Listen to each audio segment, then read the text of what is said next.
Hello tout le monde, je vous retrouve pour une nouvelle vidéo, j'espère que vous allez bien.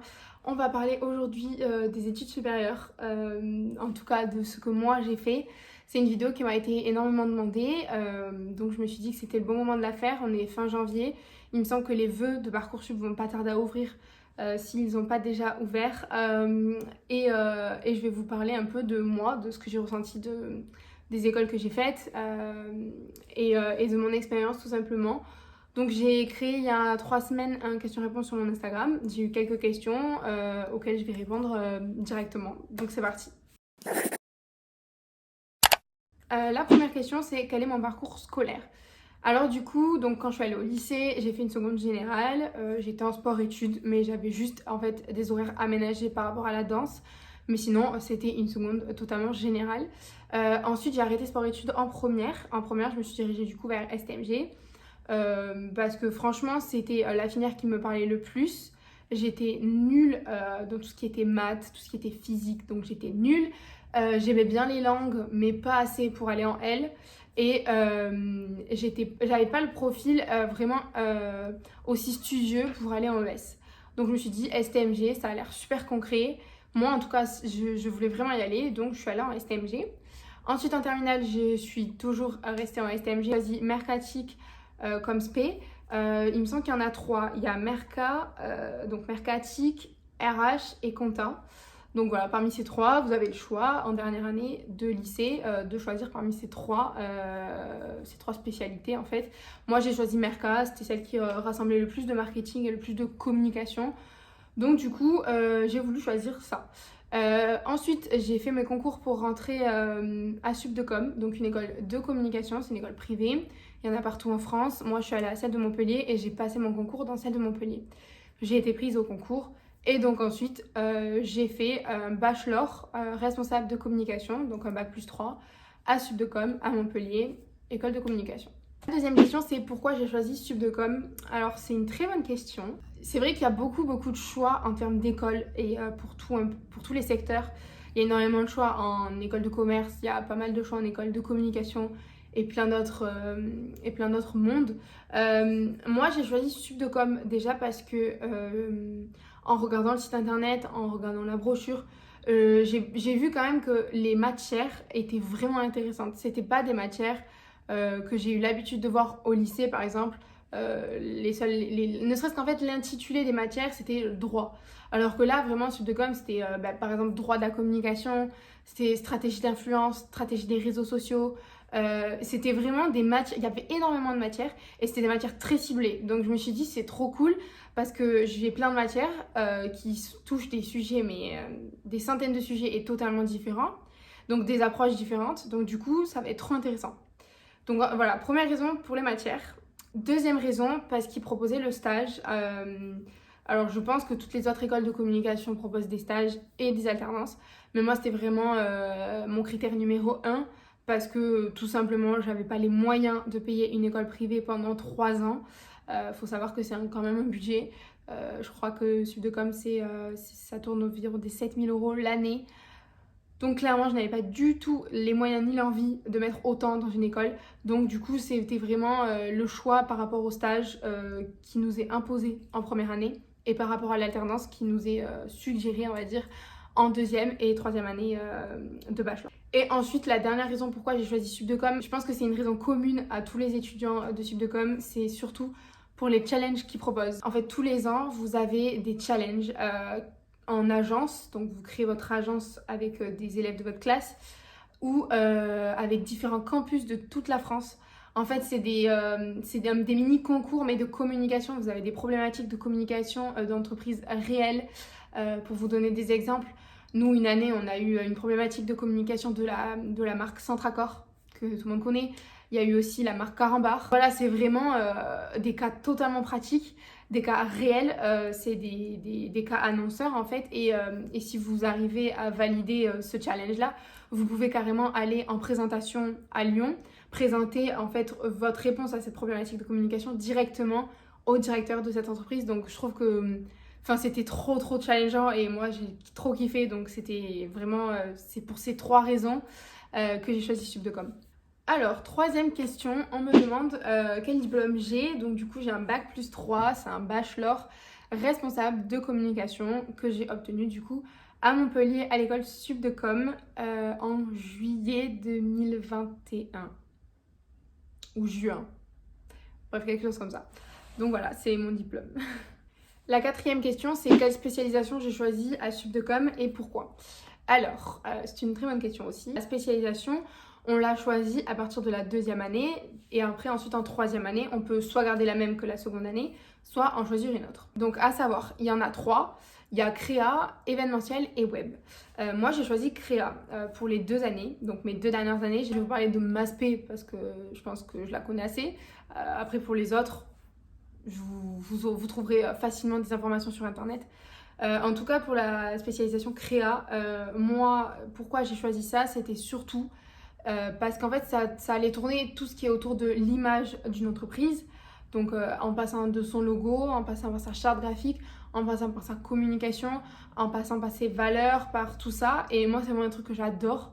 J'aime trop ce début en fait d'une entreprise, c'est la création. Je trouve ça trop intéressant. Je trouve ça vachement stressant à la fois, mais intéressant. Donc franchement, j'aime trop.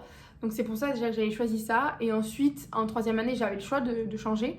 Pourquoi j'ai pas changé Tout simplement parce que j'avais trop aimé en 2e année. C'était vraiment de la créa pure et ça demandait beaucoup d'imagination, beaucoup d'originalité. Et je pense que c'est ce que j'aimais. Donc est-ce que ce que j'aime toujours. Donc du coup, c'est pour ça que j'ai choisi créa. La 5e question, et de loin la meilleure. On me demande comment c'était ma remise de diplôme. C'était incroyable. Je pense que pour ceux qui me suivent sur Instagram, en tout cas, ont dû le voir. Parce que je pense que j'ai dû harceler tout le monde en mettant 70 000 stories de ma remise de diplôme. Mais franchement, c'était un moment de fou. C'était vraiment impressionnant. J'ai passé une soirée mémorable. Franchement, je me rappellerai toute ma vie. C'est un souvenir que je suis trop contente d'avoir vécu. Enfin, franchement, c'était vraiment trop bien pour peut-être les gens qui vont regarder cette vidéo qui étaient à Sup de Com et du coup qui comprennent totalement ce que je suis en train d'expliquer. Et pour les futurs, ceux qui seront peut-être élèves à Sup de Com, vous comprendrez le jour où ça arrivera. Vous allez être tellement fiers, tellement gratifiant d'être là. Enfin, franchement, c'était super et c'était vraiment gratifiant de se dire qu'on a réussi. En tout cas, moi je parle pour ma part, j'ai réussi à avoir mon diplôme avec ces 2 années de Covid, avec tout ça. Et j'étais trop fière, j'étais trop contente. Et c'était vraiment un souvenir de fou. Donc je vais vous mettre des vidéos après là pour vous montrer un peu, pour ceux qui n'ont pas vu du coup. Mais vraiment, je vous jure, c'était vraiment le truc à l'américaine, c'était vraiment trop bien. J'étais trop contente, j'en garderai un souvenir à vie. Mes parents en garderont un souvenir à vie. Enfin, franchement, trop contente et vraiment trop contente qu'ils nous aient offert cette soirée parce que vraiment c'était fou. Yeah,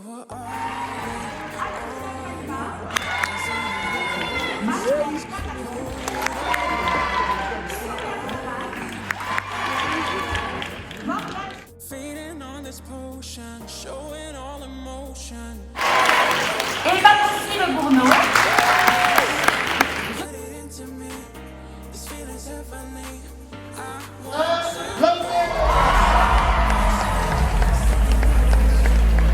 La 6e question, on me demande l'alternance, le stage, comment ça se passe. Alors en tout cas pour Sup de Com et pour mon expérience personnelle, encore une fois, c'est différent pour chacun. Le stage du coup, commençons par le stage. Le stage c'est obligatoire en première année. Donc vous avez un stage de 3 mois, donc c'est un stage rémunéré. Donc ce qui est cool pour vous. Vous avez un stage de 3 mois à faire dans le milieu de la communication. Les dates c'est de avril à juin je crois, je me rappelle plus trop. Donc voilà, donc vous avez ce stage à trouver. Ensuite, concernant l'alternance, elle est possible du coup à partir de la 2e année jusqu'à la 3e année. Je sais pas si elle est obligatoire, mais je pense, enfin, elle est conseillée dans le sens où si vous êtes en alternance, c'est l'entreprise qui paye votre école et vous verse un salaire en prime. Donc c'est quand même plutôt cool pour vous. Donc je pense qu'elle est plutôt conseillée. Après, concernant l'alternance, je sais pas si c'est la question, mais je préfère quand même en parler. Moi, personnellement, j'ai vécu une expérience totalement négative. Encore une fois, c'est vraiment différent à chacun. Je connais des gens dans ma promo qui ont passé des alternances de fou. Vraiment, ils ont eu des des missions trop intéressantes, des tuteurs de stage, d'alternance trop cool, des patrons top, une relation avec les employés trop bien. Moi personnellement c'était pas du tout le cas. Après voilà, je cracherai pas dessus parce que j'y suis quand même restée 2 ans. Ça m'a quand même permis de rester dans cette école, d'avoir un salaire, de payer l'école aussi. Donc je cracherai pas dessus, je suis très contente d'avoir eu l'alternance. Même si j'aurais peut-être vécu différemment mes années supérieures en ayant une alternance qui se soit bien passée en fait. Mais bon, ça, c'est pas très grave. Après, je suis quand même contente de l'avoir fait. Et ça m'a aussi permis de voir que dans le monde de l'entreprise, c'est pas toujours tout beau, tout rose, qu'il y a aussi des côtés très négatifs. Mais voilà, il faut savoir en sortir plus fort, quoi. Donc voilà. Mais après, l'alternance, si j'ai un conseil à vous donner, c'est de postuler très tôt, parce que c'est très dur à trouver. Alors encore, peut-être que c'est un peu faux ce que je vous dis, parce que maintenant, il y a une aide de 8 000 €, je crois, qui est donnée aux entreprises qui embauchent une alternance. Enfin, un alternant. Donc peut-être que c'est un peu plus simple qu'avant d'en trouver. Mais en tout cas, moi, du coup, il y a 3 ans, quand j'en cherchais, il n'y avait pas cette aide-là. Et je vous garantis que c'était très dur. Vraiment, c'était très dur. Moi, j'ai eu de la chance qu'en fait, mon stage, c'était mon alternance. J'ai commencé par le stage.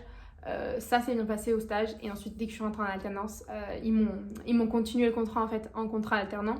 Et après, dès que je suis rentrée en alternance, c'était la cata. C'était vraiment la cata. Mais bon, c'est pas grave. C'est fait quoi. Et la 7e et dernière question, on me demande comment ça se passe les concours d'entrée pour Subdecom, du coup je suppose. En fait, il y a un test à passer en ligne. Donc en tout cas, moi je l'avais passé en ligne, mais je pense qu'avec le Covid et tout ça, ils doivent continuer le fait que ça soit en ligne. En fait, je me rappelle plus trop bien. Il me semble qu'il y avait un test de français, un test d'anglais et ensuite un test de culture de la communication. Voilà, moi je crois que j'étais, si je me rappelle bien, encore une fois, franchement, j'ai pas trop une bonne mémoire pour ça. Mais si je me rappelle bien, moi j'étais tombée sur un cas de communication de Coca-Cola. Donc c'est quand même une entreprise colossale, on va dire, et qui communique énormément. Donc si vous êtes un peu passionné par la com, si vous aimez bien apprendre de nouvelles choses, ça ne sera pas un problème de répondre à ce test-là de culture de communication. En fait, ce test, il est plus fait pour connaître vos connaissances en termes de communication, en termes de culture de communication, et pas du tout pour vous saquer complet, en fait. Et ensuite, donc, quand vous validez ce test, donc si vous validez ce test, vous passez au 2e entretien. C'est un entretien physique, du coup, qui est à l'école. Moi, du coup, j'étais montée à Montpellier. Et en fait, là, c'est un entretien avec, il me semble, moi... Putain, mais vraiment, j'ai vraiment pas de mémoire. Il me semble qu'il y avait 2 jurys, c'était des profs. Et en fait, ils vous posent des questions, donc ils vous demandent de vous présenter, ils vous demandent vos motivations, pourquoi la communication, de parler de vous en fait. Et franchement, c'est pas un entretien stressant, c'est un entretien vraiment, ils veulent juste savoir si vous êtes motivé, si vous savez bien parler, si tout ça. Et franchement, c'est un entretien qui est vraiment cool parce qu'au final, vous faites que parler et vous rebondissez sur certains sujets. Et c'est vraiment trop intéressant. En fait, c'est juste un dialogue avec 2 professeurs de communication. Et franchement, c'est pas du tout un truc stressant. Donc en tout cas, si jamais vous allez passer les concours à Subdecom, ne stressez pas du tout. Croyez en vous. Montrez que vous êtes motivé à rentrer dans une école de communication. Montrez que vous aimez la communication, le marketing, l'influence, l'événementiel, plein de trucs. Montrez que voilà, vous êtes une personne motivée, vous êtes une personne ambitieuse. Et il n'y a aucune raison que ça se passe mal. Je vous garantis. Et voilà, j'ai terminé de répondre à toutes vos questions. J'espère que cette vidéo vous aura bien aidé parce que si vous êtes dans le même cas que moi, il y a 3 ans, je n'y comprenais absolument rien aux écoles supérieures, je comprenais rien au concours, je comprenais rien au prépa, je comprenais rien à l'alternance, tout ça, j'y comprenais vraiment rien. Donc j'espère vraiment que ça vous a aidé. Encore une fois, c'était vraiment trop cool d'échanger avec vous sur ce sujet-là parce que c'est vraiment... c'est un sujet facile pour moi du coup parce que je l'ai vécu. Mais franchement, c'était très cool. Je vous remercie du coup pour ceux et celles plutôt qui ont répondu aux questions sur Instagram. Du coup, ça m'a fait un sujet de vidéo, donc merci beaucoup. Vous avez pu le voir, moi j'essaie de sortir des vidéos une fois toutes les 2 semaines. Donc j'espère que je tiendrai ce rythme. Et voilà, donc n'hésitez pas, encore une fois, j'insiste à aimer la vidéo, à vous abonner à ma chaîne YouTube, à laisser un commentaire aussi, c'est très important pour le référencement. et surtout à vous abonner à mon compte Instagram parce que du coup je poste absolument tout dessus, donc n'hésitez pas à me suivre dessus, c'est très important pour moi, donc voilà. Donc je vous remercie pour tout et je vous dis à bientôt. Ciao ciao.